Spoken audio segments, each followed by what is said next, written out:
آج میں نے 100 رکعتیں پڑھنی ہے، آج میں نے اتنی رکعتیں پڑھنی ہے، میں نے ایسا کرنا ہے، میں کر رہی ہوں، قرآن پڑھ رہی ہوں، تسبیح پڑھ رہی ہوں، نوافل ساری رات خود کو جگایا ہوا ہے۔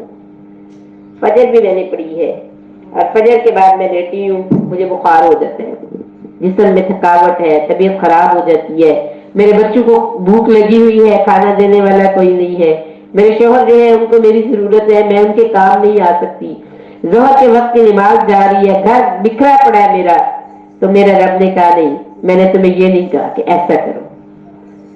نفلی عبادت دل کا چاؤ اور جسم کا ساتھ جتنے آسانی سے کر سکتے ہو کرو، میں تم سے راضی ہو جاؤں گا۔ تو اب اگر کوئی مجھے سمجھائے تو میں کہوں لو جی، میں نے کون سا غلط کام کیا جو آپ مجھے کہہ رہی ہے کہ آپ ایسا کریں اور ایسا کریں؟ نماز ہی پڑھی ہے نا، آپ نماز پڑھنے پہ بھی آپ کا اعتراض ہو رہا ہے۔ اگر میرے شوہر کہہ رہے ہیں تم ساری رات جاگتی رہی ہو، تمہیں نہیں چاہیے تھا، تمہیں ایسا نہیں کرنا چاہیے تھا، تو میں ان سے ناراض ہونا شروع ہو جاؤں، کیا مجھے یہ بات کیا کہہ رہے ہیں؟ میں نے کیا کیا؟ میں تو نماز ہی پڑھتی رہی ہوں، قرآن ہی پڑھتی رہی ہوں۔ میرا رب بھی مجھے کہہ رہے ہیں میرے رسول اللہ کا طریقہ اختیار کرو، میرے نبی کو دیکھو کس طرح سے وہ راتوں کو کون سے وقت میں وہ اٹھا کرتے تھے، اور سیم وہ کرے جو رسول اللہ صلی اللہ علیہ وسلم نے کیے، ذرا بھی آگے پیچھے نہیں ہوگا۔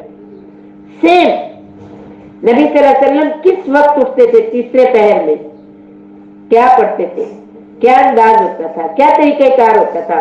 آپ صلی اللہ علیہ وسلم چارپائی پہ اپنے بستر پہ کچھ ٹائم بیٹھتے تھے، اپنی حلقوں کو ملتے تھے، اس کے بعد آپ صلی اللہ علیہ وسلم کچھ دعائیں پڑھتے تھے، تسبیحات فاطمہ کو بھی پڑھتے تھے، سورہ آل عمران کا رکوع پڑھتے تھے، پھر آپ صلی اللہ علیہ وسلم جو ہے وہ وضو اور باقی کام بعد میں کرتے، پھر نوافل جو ہے وہ ادا کرتے، اور آخر میں نماز وتر پڑھتے، پھر کچھ دیر کے لیے آپ صلی اللہ علیہ وسلم لیٹ جایا کرتے تھے دائیں کروٹ سے، اور پھر جب جماعت کا ٹائم ہوتا فجر کا تو پھر حضرت جو ہے بلال رضی اللہ فرماتے کہ یا رسول اللہ نماز کا وقت ہو گیا، پھر آپ صلی اللہ علیہ وسلم اٹھ کے نماز پڑھا۔ تو ہم دیکھیں کہ ہمارا کیا طریقہ کار ہے تہجد کی نماز کے لیے اٹھنے کا، ہم کیسے اٹھتے ہیں، کیا کرتے ہیں؟ کوشش یہی کرنی چاہیے، اگر کہ ہمیں اجازت ہے کہ ہم رات کے کسی بھی پہر اٹھ کے تہجد پڑھنا چاہیں تو پڑھ سکتے ہیں، لیکن بہترین چیز وہی ہے جو رسول اللہ صلی اللہ علیہ وسلم سے ثابت ہے، جو ہمیں ملی ہے۔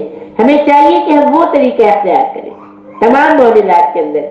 اسی طرح نفلی روزوں میں بھی نبی صلی اللہ علیہ وسلم نے جو روزے رکھے ہیں ان کو ترجیح میں رکھے، جیسے آپ صلی اللہ علیہ وسلم نے ہر جمعرات اور پیر کا روزہ رکھے، جب روزہ رکھنے کو دل کر رہا ہو، جب بھی روزہ رکھنا چاہیں کوشش یہی کریں پیر یا جمعرات کا ہم رکھ لیتے ہیں، کیونکہ اس دن نبی صلی اللہ علیہ وسلم رکھا کرتے تھے۔ اور پھر آپ صلی اللہ علیہ وسلم نے فرمایا کہ نامہ اعمال، ہم سب کے نامہ اعمال پیش ہوتے ہیں نا اس دن اللہ کے سامنے، تو اللہ کے نبی کہتے ہیں کہ میرا دل چاہتا ہے کہ جس وقت میرے نامہ اعمال اللہ کے حضور پیش ہو میں روزے سے ہوں۔ تو ہم جب بھی روزہ رکھیں تو اگر ہم اس سنت کو جو ہے وہ پورا کریں تو ڈبل اجر، یعنی نفلی روزے کا اجر بھی ملے گا، اور ایک نفلی روزہ رکھنے کا اجر میں قربان ہو جاؤں۔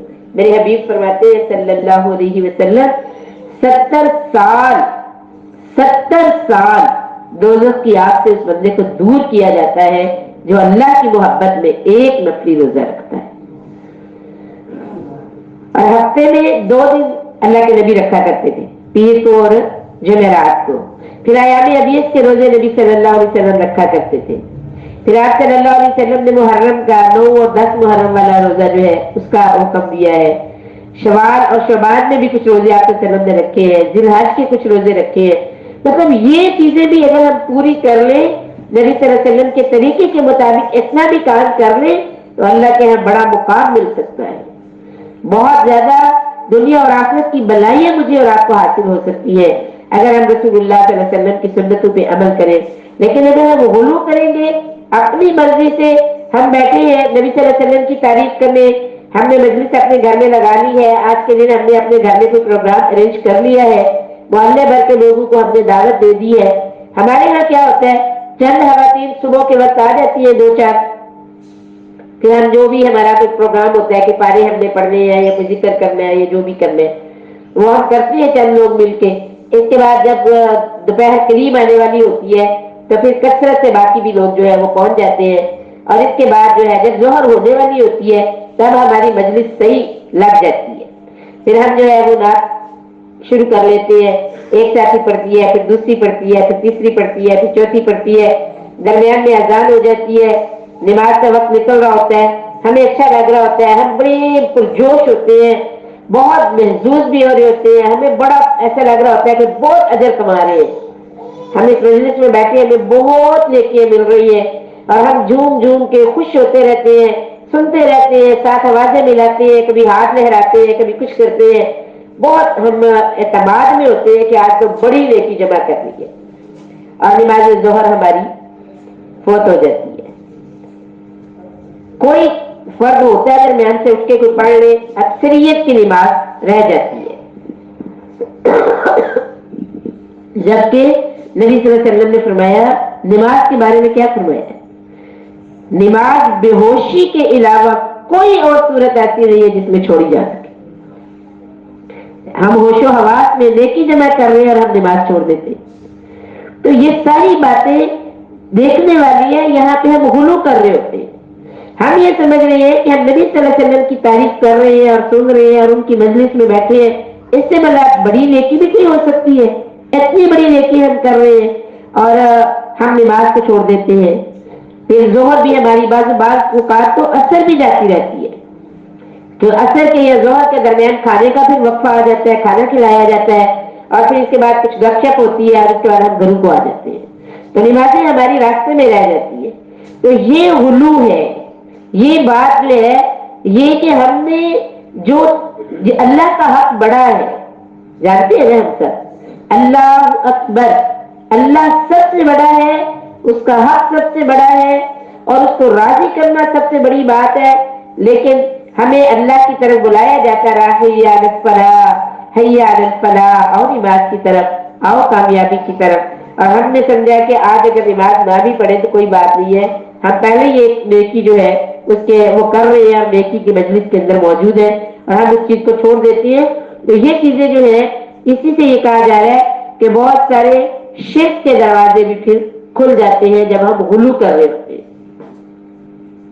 پھر یہ کہ نبی صلی اللہ علیہ وسلم سے محبت کرنے والے لوگوں کو اگر ہم دیکھیں، صحابہ اکرام کو، صحابیات کو، تو ان لوگوں کی محبتیں کس طرح کی تھی اور ان کے اندر اطاعت کا جذبہ کس طرح کا تھا، وہ کس طرح سے اطاعت کرتی تھی نبی صلی اللہ علیہ وسلم کی بھی اور اللہ رب الجلال کی بھی، اور آج ہم اپنا جائزہ لیں کہ ہم کیا کر رہے ہیں، کس طرح سے کر رہے ہیں۔ جیسے اب ربیع الاول میں آپ دیکھ رہے ہیں کہ جو ہم نبی صلی اللہ علیہ وسلم کی محبت میں جو کام ہم کر رہے ہوتے ہیں وہ سارے وہی کام ہیں جن سے ہمیں رسول اللہ نے منع کیا ہوتا ہے، میوزک سے منع کیا نبی صلی اللہ علیہ وسلم نے، ہم ان کے نام پہ یہ جو سجاوٹ کرتے ہیں اور وہاں پہ جو ہے وہ ہم نے وہ میوزک لگایا ہوتا ہے، اور پھر یہ کہ مخلوط ماحول سے میں قربان ہو جاؤں۔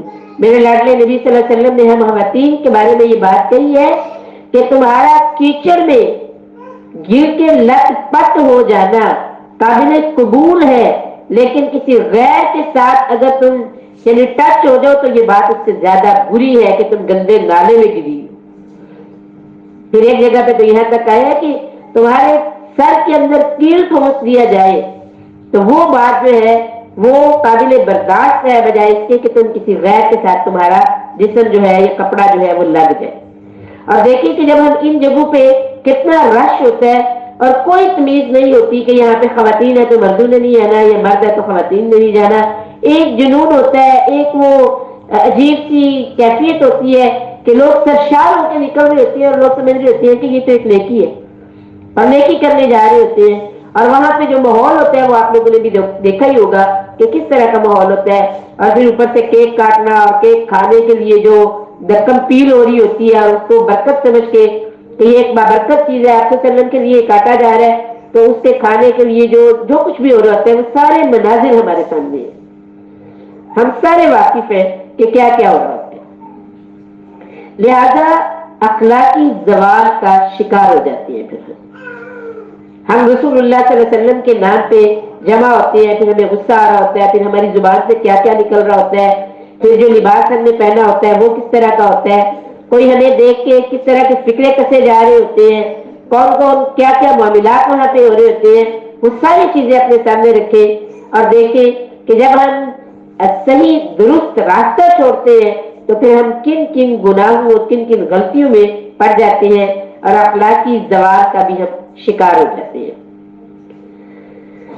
واجبات کو ہم ترک کر دیتے ہیں اور نوافل کا درجہ واجب یعنی نوافل کو واجبات کا درجہ دے دیتے ہیں. جو چیزیں واجب ہوتی ہیں فرض ہوتی ہیں انہیں ہم اتنی اہمیت نہیں دے رہے ہوتے اور جو نوافل ہوتے ہیں ان کو ہم فرضوں کی طرح جو ہے نا وہ سمجھ رہے ہوتے ہیں. اور امام اور قائد جو ہمارا امام ہوتا ہے جو ہمارا قائد ہوتا ہے اس کی بات کو ہم اتنی زیادہ اہمیت دیتے ہیں اور اتنا قبول کرتے ہیں اور اس کے لیے اتنا دھندا اور فساد ڈال دیتے ہیں. ہمارے مطلب امام صاحب نے یہ فرمایا ہے, ہمارے پیر صاحب نے یہ فرمایا ہے, ہماری باجی نے یہ کہہ دیا ہے, ہمارے فلانے نے یہ کہہ دیا ہے. اگر سامنے کوئی آیت اور حدیث میں رکھا ہو تو ہم سننے کو تیار نہیں ہوتے. ان کو بھی بڑا پتا ہے, وہ بھی سارے وہ بھی اللہ والے ہیں, وہ بھی بڑا جانتے ہیں. اور جب کہ ہم دیکھتے ہیں, میں قربان ہو جاؤں, میں نے کل بھی شاید آپ سے یہ بات کی تھی کہ حضرت عمر رضی اللہ کے سامنے ایک عورت کھڑی ہوئی اور اس نے کہا جب حضرت عمر رضی اللہ نے یہ مقرر کیا نا حق میں ہے تو ایک عورت کھڑی ہوگی اور اس نے کہا کہ امیر المومنین آپ کیسے یہ بات کہہ سکتے ہیں جب قرآن نے ہمیں اس چیز کی اجازت دی ہے. تو وہ ممبر سے نیچے اتر آئے تھے اور انہوں نے کہا کہ یہ ٹھیک کہہ رہی ہے, یہ قرآن کا حوالہ دے رہی ہے, میرے پاس اب بولنے کا کوئی جواب نہیں. اور ہمیں کوئی قرآن کی بات سنا رہا ہو, کوئی حدیث ہمارے سامنے رکھ رہا ہو, ہم کہتے ہیں میں نہیں مانتی. ہمیں انہوں نے جو بات کی ہے میں اس کو مانوں گی, مجھے ان پہ ہی یقین ہے. بھائی میرا یقین تو سب سے زیادہ اپنے رب پہ ہے. میرا یقین تو سچی بات تو میرے نبی صلی اللہ علیہ وسلم کی ہے, اس سے زیادہ ان سے زیادہ تو سچا ہو سکتا ہے. تو یہ ہم نے اپنا جائزہ لینا کہ میں کہاں کہاں غلطی کر جاتی ہوں. جذبات میں آ کے, دوسرے کی محبت میں آ کے, یہ غلو ہوتے ہیں جو ہم کر رہے ہوتے ہیں. اللہ اکبر. اس کی عزت نفس جاتی رہتی ہے, جو غلو کرتا ہے اس کی عزت نفس جاتی رہتی ہے. وہ اپنے ہی جیسے انسانوں کا غلام بن کے رہ جاتا ہے, اپنے ہی جیسے لوگوں کا غلام بن جاتا ہے. اور سب سے بڑھ کر جو اس کو نقصان پہنچتا ہے وہ نقصان یہ ہوتا ہے کہ وہ اللہ کی رحمت سے بہت دور چلا جاتا ہے اور اللہ کی ناراضگی کا حقدار بن جاتا ہے. اللہم لا تجعلنا منہ, اللہم لا تجعلنا منہ, اللہم اجرنا من النار. اللہ تعالیٰ ہمیں بچائے ان تمام قسم کی باتوں سے. اس کے بعد آج کے سبق میں غسل پہ بات ہوئی ہے. غسل کا لغوی معنی کیا ہے؟ نہانا, یہ سارے جسم کو دھونا. اصطلاحی معنی جو ہے وہ یہ ہے کہ شریعت کے مطابق ناپاکی دور کرنا یا پھر اجر و ثواب حاصل کرنے کے لیے پورے جسم کو یعنی دھونا یا غسل کرنا. غسل جو ہے وہ اللہ کی خوشنودی کے لیے, پاکی حاصل کرنے کے لیے کیا جائے اور پاک جگہ پر نہایا جائے. ایسی جگہ ہو جہاں کسی کی نظر نہ پڑے. دائیں جانب پہلے دھوئیں اور بائیں جانب کو بعد میں. بیٹھ کر غسل کرے, بات چیت نہ کرے. پانی کے استعمال میں اعتدال برتے اور جسم کا کوئی حصہ جو ہے وہ بال کے برابر بھی خشک نہیں رہنا چاہیے, بال کے برابر بھی خشک نہیں رہنا چاہیے. غسل کے فرائض کلی کرنا, ناک میں پانی ڈالنا اور سارے جسم کو 3 بار دھونا, یہ فرائض ہے اس کے. اب یہ کہ نیت پہلے ہم نے کرنی ہے. جب غسل جنابت یعنی پاکی کے لیے غسل کیا جائے گا تو اس کی نیت جو ہے وہ ضرور ہمیں کرنی چاہیے کہ ہم یہ پاکی ایک ہوتا ہے, ویسے مستور غسل ہوتے ہیں نا, جیسے جمعہ کے دن غسل کرنا, عیدین کا غسل کرنا یا عمرے کے لیے یعنی احرام باندھنے کے لیے, یہ سارے مسنون ہیں. لیکن جو واجب غسل ہے اس کے اندر جو ہے وہ پاکی کی نیت بھی کرے. ہم نے پاکی حاصل کرنی ہے اور اللہ کی خوشنودی حاصل کرنی ہے, یہ نیت کر کے جو ہے وہ ہم نے غسل کرنا ہے. تو غسل میں اگلی جو چیزیں ہیں وہ کیا ہے؟ پاک جگہ. ایک تو یہ کہ جگہ جو ہمارا واش روم ہے وہ پاک ہونا چاہیے. اس کو پہلے سے اگر جیسے گھر میں چھوٹے بچے ہوتے ہیں عموماً تو اس طرح ہو سکتا ہے کہ وہ پیشاب وغیرہ کریں تو اتنی احتیاط نہ کریں. اگر ایک ساتھ دونوں چیزیں ہیں, ٹوائلٹ بھی اور نہانے والا بھی جو ہے وہ ایک ہی جگہ پہ ہے, تو پھر اس میں ہمیں اس چیز کا خیال کر لینا چاہیے کہ غسل شروع کرنے سے قبل ایک دفعہ اپنا واش روم جو ہے اس کو ہم دھو لیں اور صاف کر لیں, اپنی تسلی کریں. پھر یہ کہ ایسی جگہ پہ جہاں پر کسی کی نظر نہ پڑے. اس دور میں آپ یہ بات ہو رہی ہے اس دور کے لوگوں کے لیے بھی تھی جن کے اس طرح کے واش روم نہیں تھے جیسے اب ہمارے ہوتے ہیں. تو کھلی جگہ ہوتی تھی, وہ پردہ وغیرہ لگاتے تھے, چھوٹی موٹی کوئی آڑ لے کے اس کے پیچھے غسل کرتے تھے. جیسے ابھی ہم نے حدیث میں بھی دیکھا ہے کہ سیدہ فاطمہ نے کپڑے سے جو ہے وہ پردہ کیا ہوا تھا اور رسول اللہ صلی اللہ علیہ وسلم غسل فرما رہے تھے. تو مطلب یہ ہے کہ غسل میں ایسی جگہ جہاں پر کسی کی نظر نہ پڑے. پھر یہ کہ جب ہم نے غسل کرنا ہے تو مصنون طریقہ تو یہ ہے کہ پہلے وضو کیا جائے گا.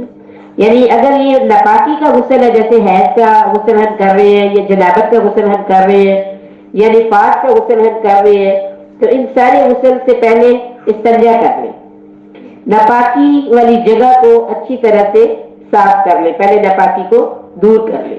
اس کے بعد جو ہے نبی صلی اللہ علیہ وسلم اپنے ہاتھ کو مٹی کے ساتھ ذرا رگڑ کے پہلے پھر دھو لیا کرتے تھے, اور اس کے بعد پھر وضو باقاعدہ کریں گے ہم, اور پورا وضو کر لیا کرتے تھے اور پاؤں نہیں دھوتے تھے.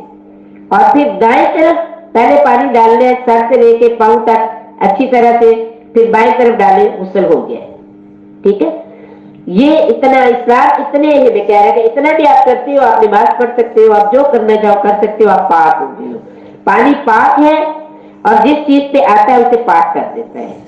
لیکن ہم اپنی تسلی کے لیے بہت بہت کچھ کرتے ہیں, بہت سارے ہم نے اپنے سامان رکھے ہوتے ہیں اور بہت سارا ٹائم بھی ہم لگا رہے ہوتے ہیں, لیکن یاد رکھیں پانی کا بے جا استعمال جو ہے یہ ناپسندیدہ ہے.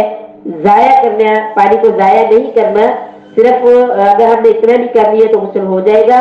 اور اس دوران میں پھر بعد میں جو ہم کرتے ہیں شیمپو وغیرہ جو بھی, اس کو کرتے ہوئے بھی پانی کو ضائع نہیں کرنا چاہیے. کوشش یہ کریں کہ ضرورت کے مطابق جو ہے وہ پانی کو استعمال کیا جائے. اگلی جو بات آئی ہے وہ یہ ہے کہ غسل بیٹھ کے کیا جائے. ہمارے یہاں کیونکہ شاور وغیرہ کا بڑا وہ رواج ہے, تو ہم شاور سے غسل جو ہے ہمارے مرد حضرات بھی اور خواتین بھی کھڑے ہو کے غسل کرتی ہے. تو اس چیز کو اسلام نے پسند نہیں کیا. پسندیدہ عمل کیا ہے, بیٹھ کے غسل کیا جائے. اور اس کے علاوہ جو ہے وہ اس میں نبی صلی اللہ علیہ وسلم کا اگر ہم طریقہ دیکھیں تو وہ ایک برتن میں پانی ڈالا کرتے تھے, اور اس برتن میں ایک برتن میں معیشت لکھا کہتی ہے ایک برتن میں, یعنی ایک بالٹی یا جو بھی ان کے پاس اس وقت برتن ہوتا ہوگا, ایک برتن میں پانی ڈالتے تھے اور ہم دونوں غسل کر لیا کرتے تھے. آپ صلی اللہ علیہ وسلم بھی غسل کر لیتے اور ابا عائشہ صدیقہ بھی غسل کر لیا کرتی تھی. اور وہ کہتی ہیں کہ ہم اسی ایک برتن سے پانی لے کے دونوں غسل کر لیتے تھے. تو گویا اگر ہم احتیاط کے ساتھ پوری طرح اپنا دھیان رکھ کے غسل کریں تو تھوڑے پانی سے بھی ہم اپنے پورے جسم کو پاک اور صاف جو ہے وہ کر سکتے ہیں. جتنا پانی ہم استعمال کر رہے ہوتے ہیں اس سے میرا خیال ہے آدھا پانی بھی ہمیں ملے تو اگر ہم چاہیں تو ہم اچھے سے غسل کر سکتے ہیں. اور دوسری ایک اور بات جو آئی ہے, بات چیت نہیں کرنی. جب کپڑے اتار لینے ہیں تو پھر نہ کوئی دعا پڑھنی ہے نہ کوئی بات کرنی ہے. اس لیے واش روم میں جانے سے پہلے اپنی تمام چیزوں کو پورا کر لیں, چیک کر لیں. جس چیز کی اگر کوئی چیز رہ گئی ہے, ضرورت ہے تو وہ لے لیں. لیکن ہم غسل کر رہے ہیں, کپڑے ہم نے اتار لیے اور بعد میں ہمیں کسی چیز کی ضرورت پڑ گئی ہے تو پھر ہم آواز لگا رہے ہیں, یہ بات ناپسندیدہ ہے اور منع کیا گیا ہے کہ آپ نے جب جس کپڑے اتار لینے ہیں تو اس کے بعد آپ نے کوئی بات نہیں کرنی. تو جانے سے پہلے جن لوگوں کو تھوڑا بھول جانے کا مسئلہ ہے یا واش روم میں ساری چیزیں موجود نہیں ہوتی, لے کے آنی پڑتی ہے, تو وہ ذرا بہت ہی احتیاط کے ساتھ یہ چیز چیک کر لیں کہ ایسا نہ ہو کہ مجھے درمیان میں آواز دینی پڑ جائے یا مجھے کوئی مشکل ہو جائے. تو اپنی چیزوں کو پہلے سے ہمیں پورا کرنا ہوگا. اسی طرح دعا نہیں پڑھنی کہ ہم اب ناپاکی سے پاک ہونے کا غسل کر رہے ہیں, جنابت کا کر رہے ہیں یا اس کا کر رہے ہیں, استحاضہ حیض کا یا نفاس کا کر رہے ہیں, تو ہم دعائیں پڑھ رہے ہو, کلمے پڑھ رہے ہو, کچھ بھی نہیں پڑھنا. اور اس کی ضرورت بھی نہیں ہوتی پڑھنے کی. نیت آپ نے کر لی ہے, پانی آپ کے پاس ہے, طریقہ رسول اللہ صلی اللہ علیہ وسلم کا اختیار کریں, پاکی حاصل ہو جائے گی. آپ نے بولنا نہیں ہے. باہر آنے کے بعد جو ہے اگر آپ کا دل چاہ رہا ہے, کچھ آپ بولنا چاہ رہے ہیں, کچھ کرنا چاہ رہے ہیں تو اچھا. آگے ہے فرائض, اس میں ہم نے دیکھ لی ہے 3 ہیں ہمارے پاس فرض, تو ان کو بھی دیکھیں. اور اس کے بعد جو ہے مصنون غسل جو ہے ان کا بھی میں نے آپ کو بتایا کہ وہ کون سے ہیں. اور وضو بھی آج کے سبق کے اندر موجود ہے وضو کی بہت زیادہ فضیلت بیان ہوئی ہے. پاکی اللہ کو بہت پسند ہے. سورہ بقرہ میں آپ پڑھ کے آئے ہیں ان اللہ یحب التوابین ویحب المتطہرین. اللہ کو جو لوگ پسند ہیں ان کی خوبیاں یہ ہے وہ پاک رہتے ہیں اور توبہ کرتے ہیں. اللہ ان لوگوں سے محبت کرتے ہیں جو پاک رہنے والے لوگ ہیں. تو اپنے کپڑوں کو اور جسم کو اور گھر کو اور بچوں کو اور سب کو پاک صاف رکھنا اللہ کو بہت ہی پسند ہے. اور انصار کی عورتوں کی بڑی تعریف ہوئی ہے اس معاملے میں کہ انصار کی جو عورتیں ہیں وہ بچوں کے ساتھ بہت نرمی کرتی ہیں اور پاکی اور صفائی اور طہارت کے معاملات میں بہت زیادہ جو ہے وہ چوکس رہتی ہے اور سوال کرنے میں جھجکتی نہیں ہے. جو بھی ان کو ضرورت پڑتی ہے وہ سوال کرتی ہے, بات پوچھتی ہے اور عمل کرتی ہے. یہ تعریف نبی صلی اللہ علیہ وسلم نے ان عورتوں کی تھی. قرآن مجید میں بھی وضو کا حکم آیا ہے اور نبی صلی اللہ علیہ وسلم کی حدیث یہ کہتی ہے کہ قیامت کے دن اللہ تعالیٰ یعنی اللہ کے پیارے حبیب صلی اللہ علیہ وسلم جو ہے وہ اپنی امت کے لوگوں کو وضو والے اعضاء سے پہچانیں گے. وضو والا جو اعضاء ہے وہ چمک رہے ہوں گے اور نبی پاک صلی اللہ علیہ وسلم پہچان لیں گے کہ یہ میرے امتی ہے, یہ میرے لوگ ہیں.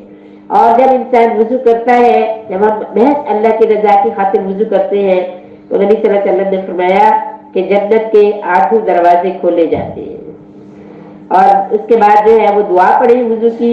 اور ہر نماز کے لیے اگر نیا وضو کیا جائے تو یہ مستحب عمل ہے, پسندیدہ عمل ہے اور باوضو رہنے کا بہت بڑا اجر ہے.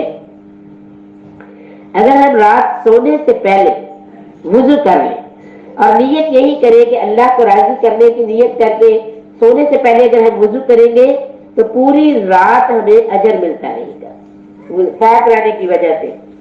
اور پھر یہ بھی آتا ہے کہ جب ہماری آنکھ کھلتی ہے تو ہم کوئی ذکر کرتے ہیں, کوئی دعا مانگتے ہیں تو اللہ تعالیٰ اس دعا کو قبول کرتے ہیں جب ہم وضو کی حالت میں سوتے ہیں. وضو کے طریقے میں بھی سب سے پہلے نیت کریں گے, بسم اللہ سے وضو کی ابتدا کریں گے. تمام اعضاء جو ہیں ان کو ترتیب سے دھویا جائے. پھر یہ کہ اس میں وقفہ نہ دیا جائے کہ میں نے آدھا وضو کیا پھر میں کوئی کام کرنے لگ گئی ہوں پھر آگے باقی آدھا وضو کر رہی ہوں. ایسا نہیں ہونا چاہیے. وقفے کے بغیر ترتیب کے ساتھ جو ہے وہ وضو کرے اور ہر اس کو 3 بار سے زیادہ نہ دھوئے. پانی کا اسراف نہ کیا جائے اور آخر میں کلمہ شہادت پڑھا جائے اور دعا پڑھی جائے اللہم اجعلنی من التوابین واجعلنی من المتطہرین. آگے بھی ہے اس کے, اگر اتنی بھی پڑھ لیں تو کافی ہے. اور اگلا فکرہ ہے وجعلنی من الذین لا خوف علیہم ولا هم یحزنون. یہ دعا جو ہے یہ پڑھ لی جائے. وضو کے بارے میں آپ صلی اللہ علیہ وسلم نے یہ بھی فرمایا ہے, آپ صلی اللہ علیہ وسلم نے ایک ٹہنی کو پکڑا, اسے ہلایا, اس کے سارے پتے نیچے گر گئے. تو آپ صلی اللہ علیہ وسلم نے فرمایا جب کوئی بندہ محض اللہ کو راضی اور خوش کرنے کے لیے وضو کرتا ہے اللہ کی رضا کے لیے تو اس کے وضو والے جو اعضاء ہیں ان کے گناہ ایسے ہی نکل جاتے ہیں جیسے اس ٹہنی کے پتے نکلتے ہیں. وہ بالکل وہ اعضاء پاک صاف ہو جاتے ہیں. اور آپ جانتے ہیں کہ وہ اعضاء کون کون سے ہیں.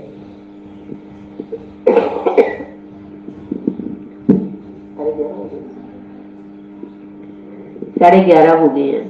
اب کیا کہتے ہیں ختم کر لیے جائے. آج 9:30 بجے شروع کی تھی تلاوت تو 9:30 بجے کی ٹائمنگ سے ہی اب شروع کر لیں گے تاکہ کیونکہ 12 بجے تک کچھ لوگ کہہ رہے تھے کہ بچے جو ہیں وہ آ جاتے ہیں اور کھانے کا تھوڑا مسئلہ ہوتا ہے تو ذرا جلدی ختم ہو جائے. تو آج ہم نے 9:30 بجے شروع کیا تھا. 9:30 بجے انشاءاللہ شروع کر کے 11:30 اس کو مکمل کر لیا کریں گے انشاءاللہ. جی دعا پڑھ لیتے ہیں.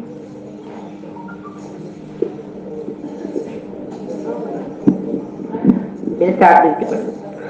بسم اللہ الرحمن الرحیم.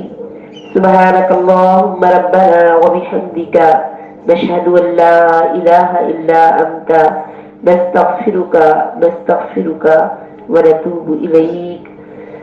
اللہم اغفر ورحم وانت خیر الراحمین. اللهم اغفر وتب علي إنك أنت التواب الرحيم. اللهم صل وسلم على نبينا محمد. اللهم صل وسلم على نبينا محمد.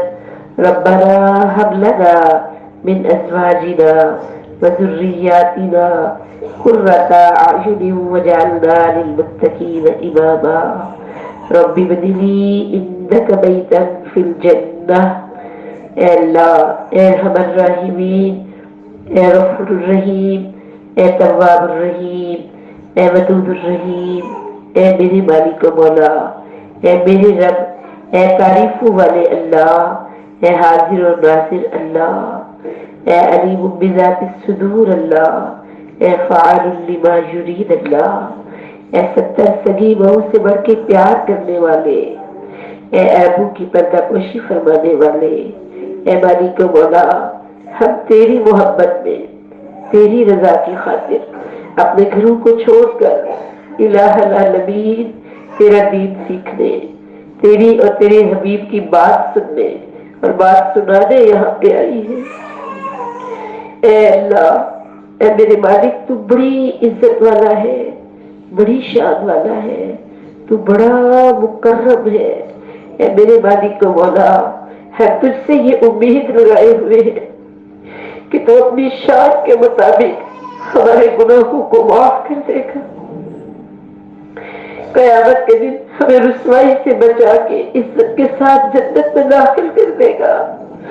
اے اللہ، ہم تجھ سے یہ امید رکھے ہوئے ہیں کہ کل قیامت کے دن جیسے آج تو نے ہمارے گناہوں کو چھپایا ہے، قیامت کے دن بھی ہمارے عیبوں کی پردہ پوشی فرما کے ہم سے صرف نظر فرمائے گا، ہم سے درگزر کا معاملہ فرمائے گا۔ اے ربی، اے میرے مالک و مولا، ہم تجھ سے جنت میں ایک بہترین گھر کی دعا مانگتے ہیں۔ ربی بنی لی انک بیتا فی الجنہ، ہمارے لیے جنت میں خوبصورت گھر بنا دے۔ اے ہمر راحمین، اے الہ العالمین، ہم جب تک زندہ رہے اللہ پاک ہمارا دل تیری محبت اور تیرے تقوی سے بھرا رہے، ہماری زبانیں تیرا ذکر کرتی رہے۔ اے ربی، اے میرے مالک و مولا، ہم جب تک زندہ رہے ہم تجھے خوش کرنے کی جدوجہد میں لگی رہے۔ اے میرے مالک و مولا، جب بھی ہمارا آخری وقت آئے، اے اللہ، وہ نرمی کرنے والے، اے اللہ، وہ میٹھے لہجے والے ان فرشتوں کو بھیجنا جو ہمیں آ کے خوشخبری سنائے کہ آپ کا رب آپ سے راضی ہو گیا ہے اور آپ کو واپس بلا ہے۔ اے اللہ، ہمارے پاس آواز نہیں ہے، ہمارے پاس ایسے کچھ بھی نہیں ہے۔ اے ربی، صرف تجھ سے، تیری رحمتوں کی وجہ سے، تیری محبت کی وجہ سے، اے اللہ، ہم تجھ پہ توکل کر رہی ہے اور امید کر رہی ہے کہ تو ہمارے ساتھ ایسا معاملہ کرنا اور ہمیں توفیق دے ہم تجھے راضی کر سکے۔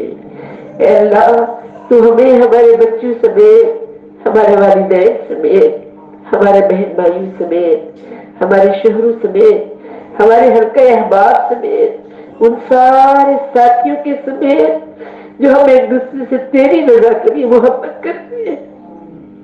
ربی، اے میرے پیارے رب، ہمیں رسول اللہ صلی اللہ علیہ وسلم کی قیادت میں جنت میں لے جانا۔ اے میرے اللہ، جنت کی وہ مجالس جہاں تیری زیارت ملے گی، جہاں رسول اللہ صلی اللہ علیہ وسلم سے بات کرنے کا موقع ملے گا، ہماری کو مولا ہمیں ان لوگوں میں شامل کر لینا، ہمیں ان لوگوں میں شامل کر لینا، ہمیں دین کا صحیح فہم عطا فرما، ہمیں اسلام کے مطابق زندگی گزارنے کی توفیق عطا فرما، ہم سب کو اپنی رحمتوں میں لے لے۔ اللہ پاک، ان میری بہنوں نے اللہ پاک دیکھ تیرے گھر کی رونقوں کو دوبارہ کیا ہوا ہے، یہ تیرے گھر میں آ کے کتنے احترام اور ادب سے بیٹھتی ہیں، اللہ تجھ سے کتنا پیار کرتی ہے، تو مجھ سے کہیں بڑھ کر جانتا ہے۔ اے اللہ، میں نے دیکھتی ہوں تو میرا دل خوش ہو جاتا ہے۔ اے میرے رب، تو بھی یقیناً ان سے بہت خوش ہوتا ہوگا، بہت راضی ہوتا ہوگا۔ اے اللہ، انہوں نے تیرا گھر آباد کر دیا تو ان کے گھروں کو آباد کر دے۔ اللہ پاک، انہوں نے تجھے راضی کرنے کی کوشش کی ہے، تو بھی انہیں خوش کر دے، ان کے دنیا کے سارے غم دور کر دے، ان کو رزق حلال کی وسعت عطا فرما دے، ان کے بچوں کو ان کی آنکھوں کی ٹھنڈک بنا دے۔ اے رب ارحم الراحمین، اے الہ العالمین، ان کے اٹھنے والے ہر قدم پہ ان کے گناہ معاف فرما دے۔ ہم سب کو اللہ، ہم سب کے گناہوں کو معاف فرما۔ اے میرے ارحم الراحمین اللہ، ہمارے درجے بلند فرما۔ اے الہ العالمین اللہ، ہماری قبروں کو جنت کے باغوں میں سے باغ بنانا، اور اے اللہ ہمارے یہ جو گھر ہے یہاں ہمیں سکون عطا فرما، ہر طرح کی راحت عطا فرما، ہر طرح کا اللہ تعالیٰ اپنا ذکر کرنے اور اس کی لذت عطا فرما، ہمارے ایمان میں اضافہ فرما، ہمارے عمل صالح میں اضافہ فرما، ہماری دعائیں قبول فرما، ہماری دعائیں قبول فرما۔ ربنا تقبل منا انك انت السميع العليم وتب علينا انك انت التواب الرحيم آمين برحمتك يا ارحم الراحمين برحمتك يا ارحم الراحمين آمين۔